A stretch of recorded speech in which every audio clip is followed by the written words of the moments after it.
So today's topic, adjusting to retirement. This is one that comes up a lot. And, it's not just about the numbers and the financial and having enough funds to be able to do retirement. What we're really going to dive into is what's in addition to the money. Yeah. And, when we have initial consultations, let's say we're talking with somebody who's 5 to 10 years out from retirement, they come to us and they say, hey, here's my spreadsheet that I have. And they're so proud. They have everything, broken down by buckets and expenses and assets and all that stuff. And that's great. Yep. And we'll acknowledge that. But then we start asking them questions. Have you thought about what retirement looks like to you? Yep. Have you thought about how you're wired? Have you thought about what it's going to look like in the early phase and late phases?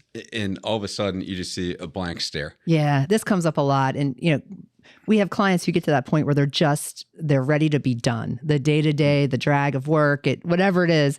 But then they hit the reset button and they're like, well, now what? I mean, the honeymoon phase is great, right? We have clients who I was born to retire. Mm-hmm. I don't know how I worked before.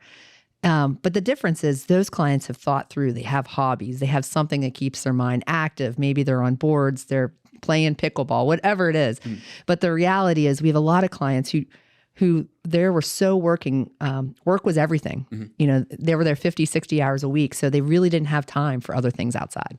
Right. And I think that a lot of the value that we had, obviously on the asset management side, it's a lot of the technical pieces, but this is just as important, or arguably even more important, where we say, hey, have you thought about this?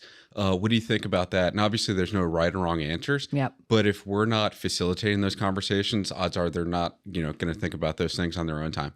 Yeah. So let's enter another statistic. So according to the 2022 Retirement Confidence Survey, 21% of retirees rate their quality of life as worse than expected. Yeah. Wow. That's another sad, statistic. But again, I think it's more emphasis of there's two key numbers there. And obviously that's enough evidence to say, hey, this is something that needs to be talked about and acknowledged.